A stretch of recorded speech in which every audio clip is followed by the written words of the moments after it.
सन 2009ला झालेल्या दुर्दैवी दंगलीचा फायदा उठवून सुरेश खाडे हे मिरजेचे आमदार झाले. आज 15 वर्ष झाली. आमदार खाडे यांनी 15 वर्षाच्या कारकिर्दीत मिरजेचा नेमका काय विकास केला याचा हिशोब त्यांनी दिला पाहिजे. मिरज मतदारसंघाची ही 15 वर्ष अक्षरशः खड्ड्यात गेली आहेत. त्यांना ना शहराचा चेहरामोहरा बदलता आला, ना मिरज पूर्व विभागाच्या विकासाला हातभार लावता आला. त्यांच्या या 15 वर्षाच्या अपयशी कारकिर्दीचा पंचनामा करणारी पंचनामा यात्रा महाविकास आघाडीतर्फे लवकरच मिरज मतदारसंघात सुरू करत असल्याची माहिती शिवसेना उद्धव बाळासाहेब ठाकरे पक्षाचे नेते प्राध्यापक सिद्धार्थ जाधव यांनी पत्रकार बैठकीत सांगितले.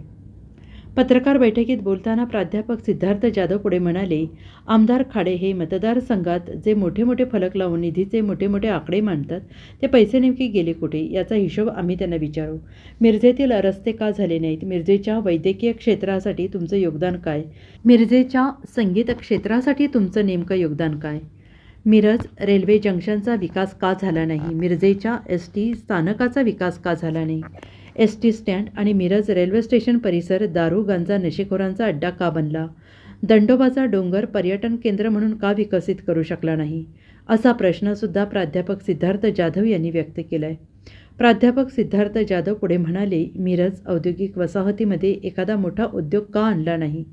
तरुणांच्या हाताला काम मिळेल अशी कोणती योजना आपण आणली आणि उभी केली? मिरज शहराच्या व्यापार वृद्धीसाठी आपण काय केले? मिरज शहर आणि ग्रामीण भागातील महिलांच्या हाताला रोजगार मिळावा यासाठी आपले योगदान काय आहे? या सगळ्या प्रश्नांची उत्तरे आमदार खाडे यांना द्यावी लागतील. आम्ही जनतेच्या दरबारात जाऊन जनतेला हेच विचारू. आमदार म्हणून 15 वर्ष हा प्रचंड मोठा काळ आहे असंही त्यांनी म्हटलेलं आहे. आमदार सुरेशभाऊ खाडे आणि मोहन वनखंडे या एकाच नाण्याच्या दोन बाजू आहेत. त्यांच्यातील भांडण हा बनाव आहे, हे एक ढोंग आहे. गेल्या 15 वर्षात खऱ्या अर्थानं या दोन व्यक्तींचा विकास झाला. अनेक व्यवसाय उद्योगांमध्ये या दोघांनी भागीदारी केली. ईडीला चौकशीच करायची असेल तर दोघांच्या कारभाराची चौकशी करावी. त्यांच्यातील भांडण हे टक्केवारीच्या लुटीतील वाटणीवरून झालेलं आहे. सुरेश खाडे हे भाजपचे उमेदवार असतील आणि मोहन वनखंडे हे यांनी बंडखोरी करून विरोधी उमेदवाराचा पराभव होईल अशा पद्धतीने रचना करायची असा एक राजकीय डाव त्यांनी रचलेला आहे. विरोधी महाविकास आघाडीच्या काही नेत्यांना भेटून मोहन वनखंडे यांनी या डावाला नवे रूप देण्याचा प्रयत्न केला. मिरजेची जनता देखील या दोघांना यावेळी स्वीकारणार नाही, कारण या दोघांचाही मिरजेच्या मातीशी काडीचा संबंध नाही. यावेळी मिरजेचा आमदार हा मिरजेच्या मातीतला महाविकास आघाडीचा असेल. इथल्या भूमिपुत्राला मिरजेची जनता निवडून देईल. विकासाचा एक ठोस अजेंडा घेऊन मी मैदानात येते आणि हीच वेळ आहे बदलाची, मिरजेच्या हिताची. मी आता हा विषय जनतेच्या न्यायालयात घेऊन जात आहे असंही प्राध्यापक सिद्धार्थ जाधव यांनी म्हटलेलं आहे. मिरज तालुका प्रतिनिधी आदिल मकानदार. आज मिरजकरांना भाजपमधून 2 उमेदवार दिसायला लागले. एक मोहन वनखंडे सर आणि दुसरे आमदार खाडे. आज विचार करा, मागच्या 6 महिन्यापूर्वी इथले आमदार स्वतः म्हणत होते सत्तेची मस्तीन धुंदीमध्ये की पुढचा उमेदवार विरोधी पक्षाचा उमेदवार मीच ठरवणार. परंतु नीतीने त्यांच्यावर आज वेळ आणलेली आहे की त्यांची आज अशी त्यांच्या मनात भीती निर्माण झाली आहे की पुढची उमेदवारी मला मिळते का नाही.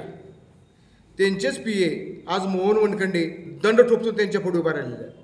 आमचं तर ठाम मत असं आहे की वनखंडे सर आणि आमदार खाडे हे एकाच नाण्याच्या 2 बाजू आहेत. आणि जरी त्यांनी समजा जर दुसऱ्या पक्षात उभा राहिले तरी कुठल्याही परिस्थितीत अपक्ष उभा राहून खाडेंना किंवा भाजपला निवडून आणायचं त्यांचं गणित आहे.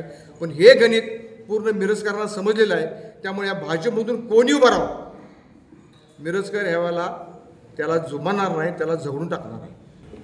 आज मिरज मतदारसंघाची जर तुम्ही परिस्थिती बघितली तर मिरज मतदारसंघ हा पूर्ण टक्केवारीमध्ये बुडून गेलेला आहे. कुठलाही काम टक्केवारी, कुठलंही एखादं काम असू दे टक्केवारी.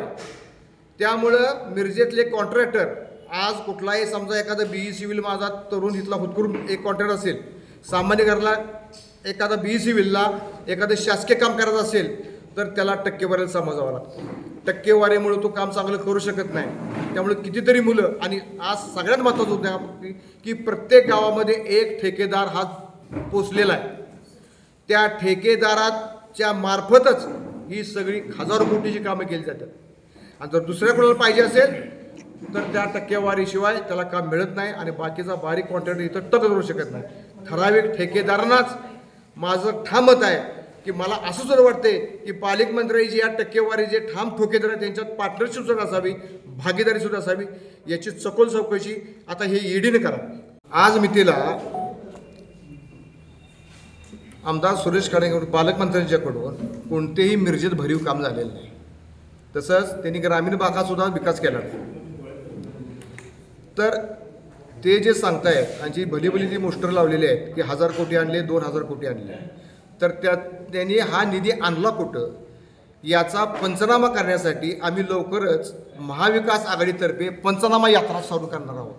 पूर्ण मिरज मतदारसंघामध्ये जिथं जिथं त्यांनी कामं केली त्या कामाचं इस्टिमेट किती, त्याचं बजेट किती, त्यातून खरा निधी किती गेलेला आहे, त्या कामाचं क्वालिटी कंट्रोल बघितलं का, आज रस्ते बघितले, रस्त्याचं तुम्ही क्वालिटी बघितली का, वालचिंद कॉलेजला क्वालिटी कंट्रोल लॅब आहे त्याची काय तपासणी झाली का, याचा पंचनामा हा आम्ही महाविकास आघाडीतर्फे येत्या 8 दिवसात आम्ही महायात्रा काढणार आहे. पंचनामा यात्रा याचा विकास आम्ही करणार आहोत.